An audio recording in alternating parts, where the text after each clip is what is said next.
Olá, esse é o último tema da série Origens. O tema de hoje, Origens da Palavra. A Bíblia, só do ponto de vista literário, histórico, já é realmente um tesouro da humanidade. Ela foi escrita num período de 1.600 anos, em 3 continentes diferentes, por mais de 40 autores, muitos dos quais nunca se conheceram, em 3 línguas principais. No entanto, ela contém uma só mensagem, a mensagem de salvação. O propósito dela é levar o criatura, o ser humano, até o seu Criador. Um livro interessante, escrito por um filósofo e teólogo chamado Peter Kraft, é Sócrates e Jesus. Nesse livro, Kraft ele propõe ali uma ficção em que o filósofo Sócrates ele aparece, por algum motivo, no século XX e se matricula numa escola de teologia, na Universidade de Harvard, uma paródia a Harvard, naturalmente. Sócrates, então, naquela classe, ouve falar de Antigo Testamento, Novo Testamento, e numa daquelas noites ele então pega na biblioteca o Antigo Testamento e lê com muito interesse a noite toda. Na manhã seguinte, ele chega à sala de aula, admirado com o que tinha lido, e pergunta aos colegas: vocês já leram o Antigo Testamento? Eles respondem: sim. Pergunta estranha: nós lemos, nós conhecemos, nosso país é cristão, mas vocês leram com atenção? O que é o Antigo Testamento para vocês? E eles dizem: para nós é um livro de sábios orientais. E Sócrates então protesta: como assim sábios? Você consideraria sábio alguém que diz falar em nome de Deus? Os profetas, autores da Bíblia ali, dizem que escreveram em nome de Deus, falavam em nome de Deus. Ou a Bíblia é o que ela diz ser, palavra de Deus, ou é um livro de impostores ou malucos? Na noite seguinte, Sócrates pega na biblioteca o Novo Testamento e o estuda com igual interesse e pergunta para os colegas de manhã: vocês já leram o Novo Testamento? Sim, nós conhecemos essas histórias de Jesus, o Natal. Nosso país é um país cristão, nós ouvimos essas histórias desde a infância. Sócrates então protesta e diz: mas como assim é um livro apenas de histórias? Olha, Jesus, para nós, ele foi um grande profeta, um grande, quem sabe até um sábio. Sócrates não aceita isso. Ele diz: como considerar Jesus um sábio se ele dizia ser Deus? Em vários momentos nos evangelhos ele afirma que eu sou. Antes que Abraão existisse, eu sou. Ou Jesus é o que diz ser Deus, ou não pode ser outra coisa senão um maluco, um fanático, um lunático. Veja que a Bíblia não nos possibilita outra forma de encará-la, a não ser como sendo a palavra de Deus ou outra coisa qualquer descartável. Não temos como ter um meio termo aí. Na verdade, João 17:17 diz: santifica-os na verdade, a tua palavra é a verdade. Mas será que a Bíblia realmente é a verdade? Será que a Bíblia, ela, se fosse submetida à ciência, não que seja necessário, mas se fosse, ela suportaria o crivo da ciência, do método científico? O que eu quero mostrar a você agora, rapidamente, são algumas antecipações científicas na Bíblia. Embora, como eu já disse no começo, a Bíblia não seja um livro científico, quando ela trata de ciência, ela se antecipa realmente em milênios. Por exemplo, o texto de Jó, capítulo 26, verso 7, escrito por Moisés, 1.500 anos antes de Cristo, ali é dito o seguinte: Deus suspende a terra sobre o nada. Hoje esse nada nós chamamos de vácuo. Mas pense bem, Moisés, ele estudou em que universidade? Na Federal do Egito, né? E naquela universidade, a teoria vigente sobre a terra dizia que ela era plana e sustentada por 5 colunas. Por que Moisés, quando escreve o Antigo Testamento, começa a escrever então a Bíblia, ele não registra a teoria científica mais conhecida na época? Ele descarta essa tese e escreve que a terra está, estranhamente para um egípcio daquele tempo, suspensa no nada. Seria loucura para um egípcio daquele tempo, os cientistas da época. No entanto, Moisés escreve aquilo que Deus revelou a ele. Outro texto interessante está lá em Isaías capítulo 40, verso 22. 700 anos antes de Cristo, o profeta escreve que a terra, um texto que sugere a redondeza ou a circunferência da terra. Se ali se refere realmente à redondeza, é um texto que se antecipa em 2.500 anos a Colombo, Copérnico e Galileu, homens que realmente confirmaram a esfericidade da Terra. Jó 28, 25, ali é dito que Deus regula o peso do ar, o peso do vento. O barômetro só foi inventado em 1643 por Torricelli. Até ali, dizer que o ar tem peso seria realmente uma coisa um tanto estranha. E, no entanto, o barômetro pôde demonstrar que o ar exerce uma pressão sobre nós. Já estava na Bíblia. Levítico 13, 46, um texto que menciona a quarentena, só que não com essa palavra naturalmente. Se uma pessoa estivesse doente, com uma doença contagiosa no meio do acampamento israelita, teria que ser isolada, mantida ali sob observação, e uma vez que estivesse curada da doença, poderia voltar ao convívio das pessoas. Durante a Idade Média, praticamente 1/3 da população europeia morreu dizimada por peste bubônica, pela peste negra. Por quê? Porque não praticavam uma recomendação simples que estava na Bíblia, que era do isolamento às pessoas contaminadas ou contagiadas. Um texto ainda mais interessante é Gênesis 17, 11 e 22.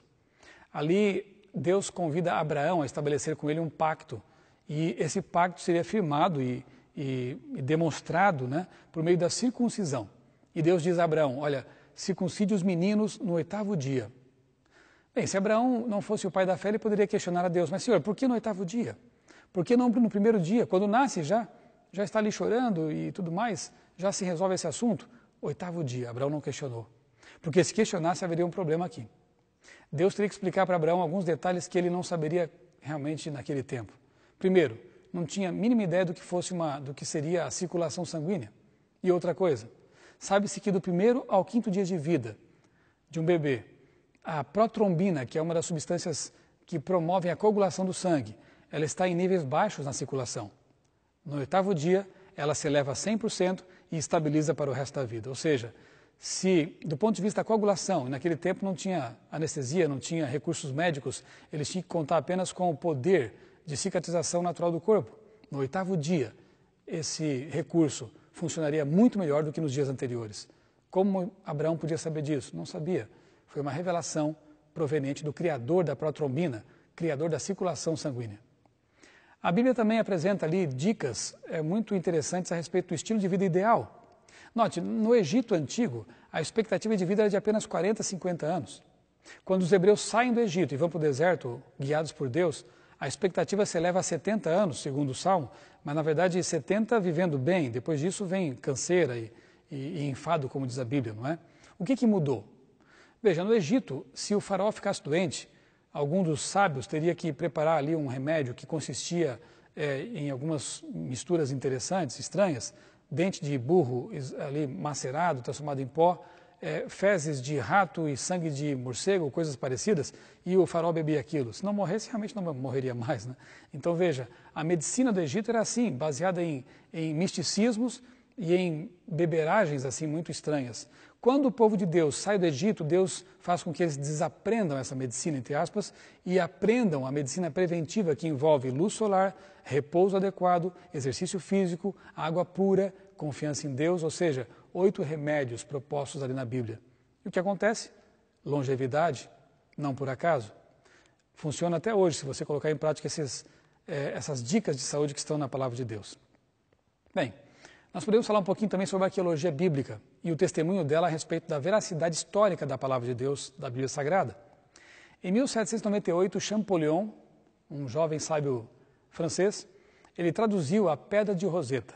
A Pedra de Roseta, uma descoberta feita no Egito, ela continha ali o mesmo texto em 3 versões.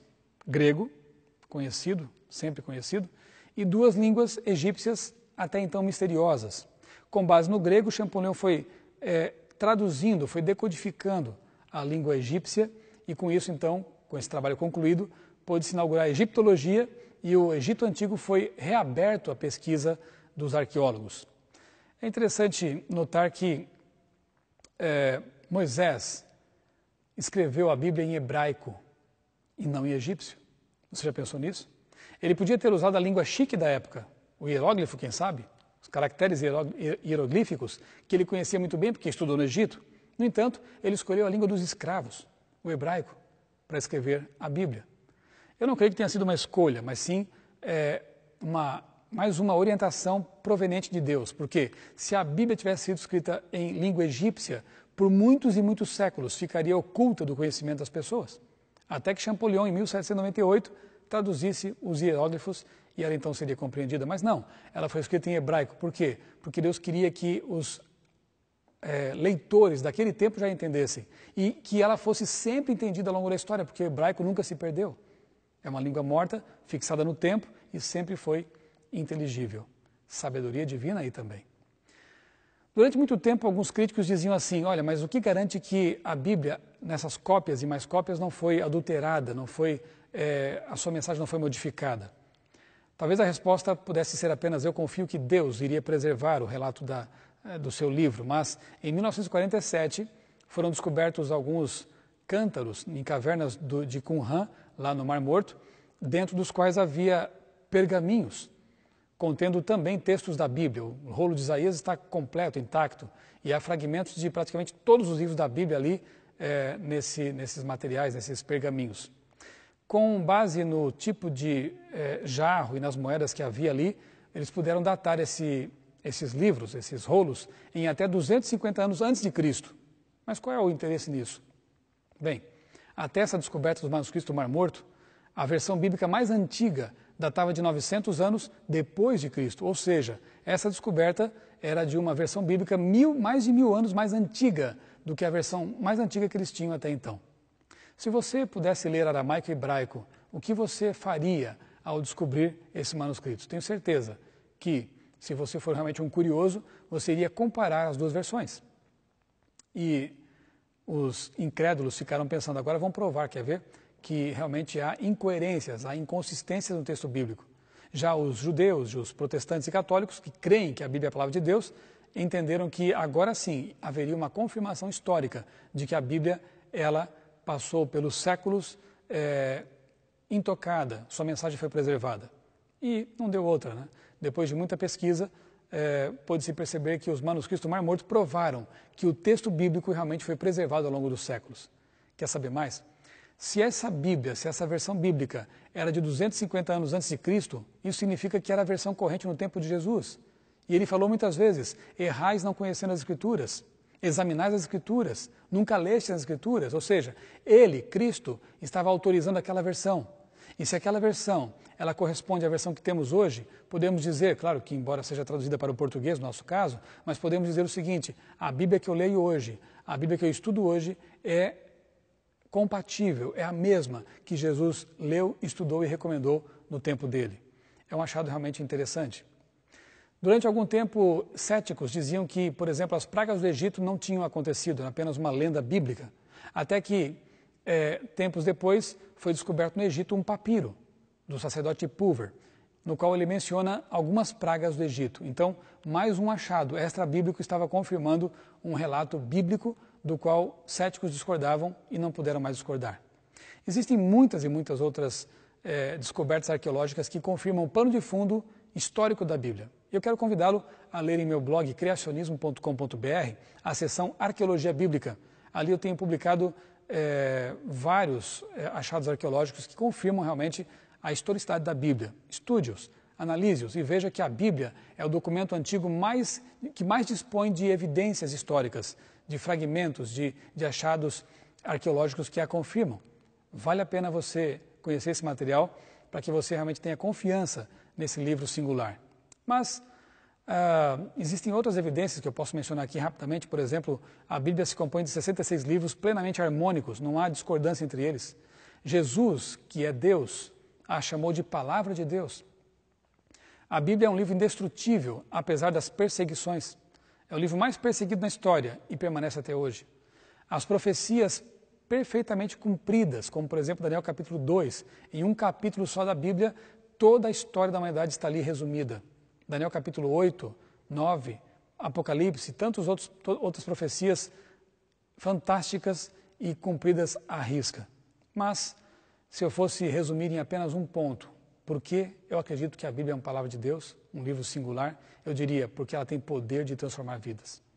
Se você distribuir caixas e caixas de livros como O Capital de Karl Marx, ou mesmo A Origem das Espécies, de Charles Darwin, num presídio, o que pode acontecer é que alguns presos ficarão assim mais informados sobre alguns assuntos como capitalismo, como marxismo e mesmo evolucionismo. Mas ficará só nisso? Agora faça, como muitos têm feito, distribua Bíblias em presídios e você verá em pouco tempo milagres acontecendo. Pessoas tendo a vida transformada. E somente um livro que tenha credencial divina pode realmente operar transformações como essa. Blaise Pascal, o cientista que nós mencionamos no estudo anterior, disse certa vez, se o homem não foi criado por Deus, por que só é feliz com Deus? Querido amigo, a vida só faz sentido quando nós nos conectamos ao Criador. Ele nos fez para Ele, como já lemos num estudo anterior. Ele nos fez para ter uma vida com sentido. E ela só tem sentido realmente quando nós nos voltamos para Ele e o reconhecemos como nosso Criador. Nós temos uma origem nobre. Viemos de um jardim e temos um destino igualmente nobre. Vamos novamente morar com esse Deus maravilhoso.